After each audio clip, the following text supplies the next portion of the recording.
Sveiki, kolegos. Na ką, šiandien pakalbėsim apie premarketą ir aftermarketą. Aplamai rinkoje premarketas ir aftermarketas veikia nuo 11 mūsų Lietuvos laikų iki pusė 5, kol atsidaro rinka, vat ruda spalva pažymėta, o aftermarketas nuo 23 vakaro iki 3 nakties. Kam reikalingas aplamai aftermarketas, daug kas klausia, tai aftermarketas ir premarketas reikalingas tam, kad žmonės uždarinėtų pozicijas ne rinkos e, tiesioginiam darbo valandom, tam kaip išeina naujienos, išeina ataskaitos, earningsai ir taip ir toliau ir panašiai. Tai noriu šiandien supažindinti, parodyti trumpai, ar reikia stebėti premarketą ir aftermarketą ar nereikia. Tai pereinam iš karto prie pavyzdžių, akcija Rocket Lab ir kada būna premarketas ir aftermarketas sveikas, kaip aš sakau, o kada ne. Tai jeigu pasižymim praėjusios dienos žemumas ir aukštumas, ane, čia akcija atsidarė, čia buvo žemuma, pakilo ir čia buvo kainos aukštuma. Jeigu sekančią dieną akcijos premarketą atsidaro kaina vidury zonos, tai reiškia, kur buvo praėjusi diena, jeigu atsidaro tame range vadinamam, zonoje va čia, tada galim tą akciją prekiauti. Čia tinka tiek swingam, daugiau tradinimui, kas užsiema aktyvesnė prekyba, bet dėl bendro žinojimo reikia žinoti visiems. Tai jeigu atsidaro kanalo vidury, mūsų čia kanalas, ane, ir atsidaro kaina vidury, nesvarbu ar čia, bet neišeina iš mūsų ribų praėjusios dienos aukštumos ir žemumos, tada skaitom, kad akcija yra sveika, nėra jokių didelių naujienų ir galim ją prekiauti. Kas atsitinka? Standartinė situacija, kad akcija nujuda į mūsų iki praėjusios dienos žemumų, atproka ir apsisuka ir nuvažiuoja į viršų. Mes čia užeinam, čia mūsų stop lossas, o mūsų profitą jau žiūrim, kurioje vietoje paimti. Ar prie marketo aukštumą, ar praėjusios dienos aukštumą. Ir taip susidėliojam poziciją. Lygiai taip pat, jeigu judėtų ir į kitą pusę, tai kaina kyla, atsimuša į mūsų previous day praėjusios dienos aukštumą, ne, šitoje vieta buvo praėjusios dienos ir pasileidžia žemyn. Tai mes čia atidarom short poziciją šitoje vietoje, čia užsidedam stopą virš lygio ir kaina juda į apačią ir čia jau organizuojamės, kurioje vietoje reikėtų nusimesti kainą.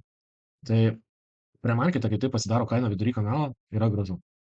Paimkim kitą pavyzdį praėjusios dienos, ne? Tai čia va mūsų praėjusios dienos aukštuma, ne?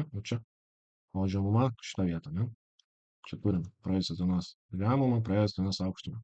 Prie marketą kaina atsidarė virš mūsų previous day high, ne? Praėjusios dienos aukštumos. Ir ką tai rodo? Mums iš karto tai identifikuoja netvarkingą grafiką. Kas atsitinka? Kaina krenta, po to kyla, vėl krenta, po to įsitvirtina ir nuvažiuoja į viršų. Todėl, kaip kaina atsidaro ne range, ne praėjusios dienos aukštumose ir žemumose, reikia būti su tais treidais labai atsargus. Nesvarbu, ar atsidarytų kaina prie marketą virš lygio, ar atsidarytų žemiau lygio ir kažkaip taip judėtų. Kodėl? Kaip kaina yra valdoma ir joje nėra jokių naujienų tiek rinkoje, jinai visada atsidarys jum range. Atsidarys šitoj vietoje ir judės taip, judės iki kanalo viršaus arba į apačią, arba iš apačios į viršų, arba kirs kanalą, padarys rytas ir nujudės į viršų. Ne? Čia bus tobuliausias užėjimas būna, o plius atupas ir taip toliau. Tai čia būna idealiam pasauliu. Idealiam pasauliu statistiškai, kaip atsidaro premarketas aukščiau negu praėjusios dienos aukštumas, geriau vengti tą dieną prekybos. Kodėl? Nes dažnu atveju bus labai daug volatyvumo, grafikas bus labai netvarkingas, bus sunkiai skaitoma. Nors čia atrodo kaip ir aišku, kaip atkilo, bet dažnu atveju nebūna tai viskas paprasta, kaip atrodo. Ir todėl rekomenduoju, jeigu premarketas atsidaro aukščiau arba žemiau, jūsų praėjusios dienos aukštumų ir žemumos diapazone bendram vengti tą dieną prekiauti akcijas. Nes tai iš karto išmuša visus algoritmus, išmuša jūsų techninius lygius, kai būna susibraižę, nes dažnu atveju tai gali ir neveikti. Ne visada. Dažnu atveju bus taip, kad, tarkim, atsidaro, kerta jūsų lygį, padaro rytas ir važiuoja žemyn. Ne? Kaip ir šnekėjom, kaip į kitą pusę lygiai taip pat. Tai čia užeinam, stopas čia užeinat į šortą, stopas čia. Tai esmė ar kreipti į premarketą dėmesį, taip, į premarketą reikia kreipti dėmesį. Aftermarketas reikalingas tam, kad norit poziciją sportuoti per kokias naujienas.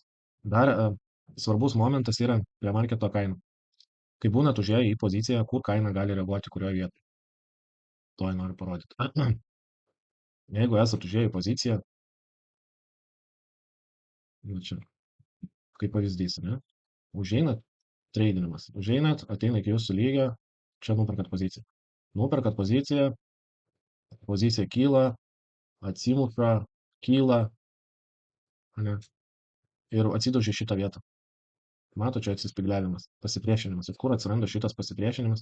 Šitas pasipriešinimas atsirado ne iš praeitos dienos, o šitas atsipriešinimas atsirado prie marketą. Nes įsivaizduokit taip, kad prie marketą kaina atsidarė, jinai kyla, rejectino. Kodėl? Nes čia reiškia yra siena pastatyta, stovi žmonės su orderiais, kurie nenori kainos praleisti į viršų ir tikisi, kad kaina arba kris, arba nori susirinkti poziciją, kad galėtų po to kainą išvažiuoti į viršų. Šituo atveju kas atsitiko?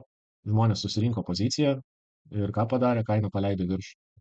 Čia jas supirko, prie marketą atsidarius rinkai supirko tam tikrą kiekį akcijų, tada kaina pavažiavo į viršų ir ką čia padarė šitoje vietoje? Pardavė akcijas ir uždirbo $12 šitoje vietoje. Kodėl taip atsitiko? Nes taip veikia rinkos.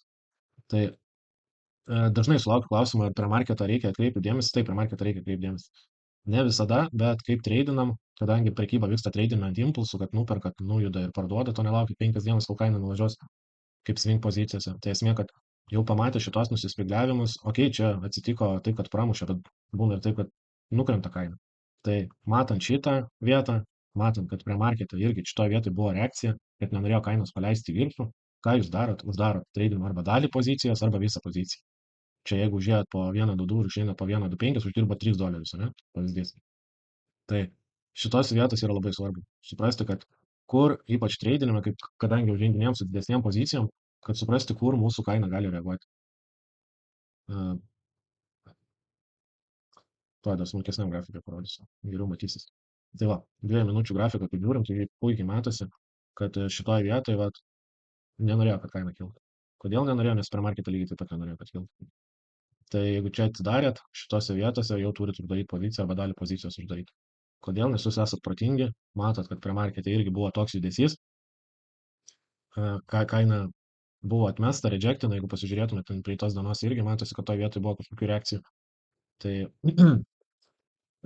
tai va, tai suvokdami, jūs einat į pozicijos lauką arba daro dalį pozicijos, perstumat stopą į nulį ir paliekat dalį pozicijos gyventi savo gyvenimą. Ir kitą dieną, kad atsitinka, vėl jinai grįž prie savo lygio, ne, kur nukrito ir praėjusią dieną, ir čia vėl galite ją bandyti užeiti ir vėl laukti, kol kils. Tai va, tai šiandien apie premarketą tiek. Ačiū, kad žiūrėjot. Jeigu patiko, paspauskit like, parašykit komentarą, kam įdomu daugiau pasimokyti apie treidinimą, spekulacijas. Turim Discordo bendruomenę, tai jeigu įdomu, užsukit, pasižiūrėsit, pasibandysit. Ir ačiū, kad žiūrėjot. Iki.